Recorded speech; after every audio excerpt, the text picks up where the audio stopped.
manusia itu bebas. Kenapa manusia itu bebas? Karena manusia dalam dirinya ada Tuhan. Dan karakter Tuhan yang paling dasar itu kan kebebasan. Tuhan kan yang punya irodah dan kudroh, itu bebas. Karena manusia punya potensi itu, manusia punya kualitas kebebasan.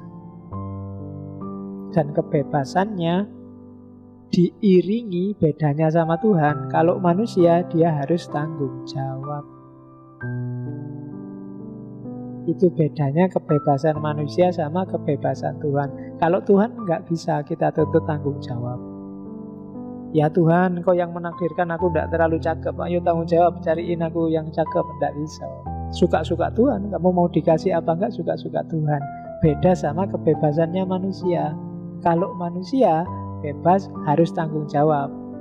Siapa tadi yang mecahin gelas? Ayo diberesin. Nah, itu bebas dan tanggung. Kamu bebas mecah gelas, cuma harus tanggung jawab. Nah, itu bebasnya manusia sama bebasnya Tuhan. Katanya Plotinus, secara umum manusia itu harus menjalankan tugas sosialnya, tertarik atau enggak tertarik. Manusia harus berpolitik, mau atau tidak, sesuai peran, porsi, dan posisinya. Karena disitulah nanti antara lain sumbernya kebahagiaan. Jalurnya memang kita makhluk sosial, ya harus memenuhi takdir sebagai makhluk sosial. Kalau tidak, dunia kacau. Jangan, Pak, politik itu kotor, Pak. Saya nggak mau politik, semua nggak mau politik, nyoblos nggak mau, apa-apa nggak mau. Itu nanti kacau. Ya berpolitiklah sesuai porsimu, sesuai proporsimu. Ya kalau kamu levelnya hanya pencoblos, ya pencoblos saja. Nggak usah gaya kayak DPR, nggak usah gaya kayak KPU, kayak Panwaslu. Kecuali kamu memang Panwas, KPU, atau yang nyalon gubernur. Hari ini orang kebolak-balik di sini. Tidak sadar posisinya apa, kemudian berlaku kayak yang bukan posisinya. Itu sumbernya chaos. Oke. Padahal kalau semuanya on the right track, katanya Plotinus, the world is knowable, harmonious, and good. Dunia ini bisa dibaca, bisa diingat operasinya, dan dia harmonis, dan dia pasti baik. Yang bikin rusak kita, yang mengacaukan ritmenya, tidak menjaga segala sesuatu sesuai porsi dan proporsi. Padahal hukum asalnya hidup ini baik dan harmonis. Manusia itu kalau kembali ke fitrahnya baik. Justru ketika kita jahat, ketika rusak-rusakan, kacau-kacauan, itu kita sebenarnya sedang lari dari fitrah kita. Jadi tentang dunia itu hukum asalnya harmonis dan baik. Karena itu segala sesuatu di dunia ini harus kita posisikan, kita baca sesuai porsi dan proporsinya. Ada banyak tanda. Tanda itu maksudnya segala yang bisa dibaca. Jadi kalau semuanya on the right track akan baik. Kelemahannya di situ. Segalanya ini satu, segalanya ini seirama. Bayangkan alam semesta ini kayak satu tubuh.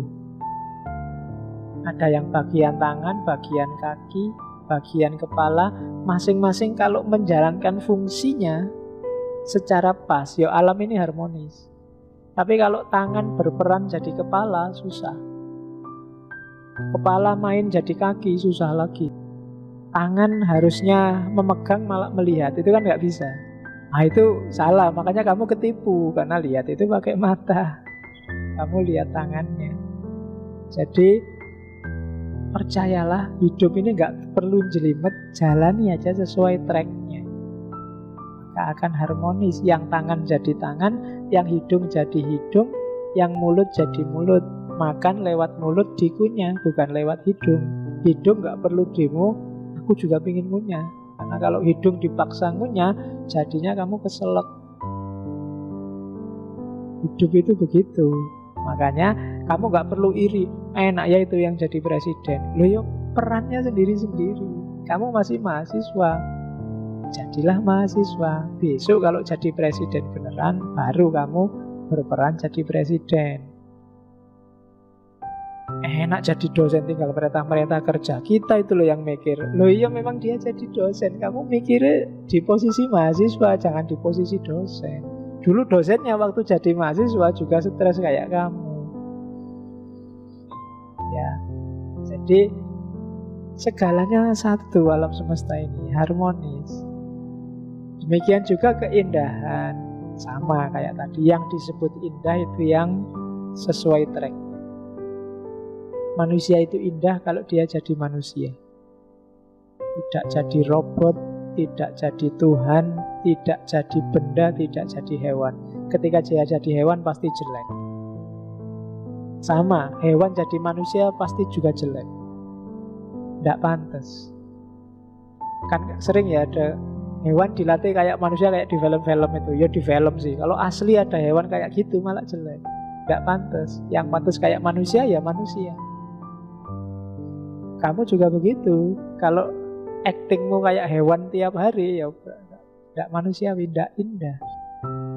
Kayak misalnya apalah, mengumbar hawa nafsu, itu kan kebinatangan, kan tidak indah. Entah nafsu apa aja, coba dilihat, pasti tidak indah. Jadi keindahan itu ada ketika segalanya sesuai porsi, proporsi, dan fitrahnya masing-masing. Dan katanya Plotinus, beauty is rather a light that plays over the symmetry of things than that symmetry itself. Jadi keindahan itu lebih pada cahaya yang bekerja dalam sesuatu yang seimbang dibandingkan keseimbangan itu sendiri. Indahnya di mana kalau kita harmonis? Kalau kita harmonis, itu menunjukkan keberadaan Tuhan, menunjukkan cahayanya Tuhan. Kamu jadi mahasiswa yang benar dapat nilai E padahal sudah belajar. Indahnya bukan pada E, tapi ketika kamu mewujudkan sunnatullah, hukum Allah, keinginan Allah, di situ ada cahaya. Itu maunya Plotinus. Indahnya bukan kamu dapat istri cantik, tapi indahnya bahwa kamu mengikuti fitrahmu untuk menikah. Dan itu cahaya dari Allah. Jadi indahnya dari cahayanya, tidak pada barangnya. Ketika segala sesuatu memuat cahayanya Allah dan menghidupkan cahayanya Allah ini, dia jadi indah.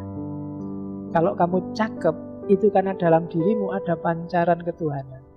Buktinya apa? Ketika rohmu lepas, tinggal jasadmu saja, secakep apapun kamu, gak ada yang bilang mayat itu cantik luar biasa. Tetap dianggap mayat. Kamu disuruh tidur, kamu ampun-ampun. Padahal waktu hidupnya, ketika rohnya masih ada, kamu mimpi-mimpi membayang-bayangkan. Tapi begitu cahaya ini hilang, jangankan tidur, duduk aja kamu ingin minggir-minggir, secakep apapun itu.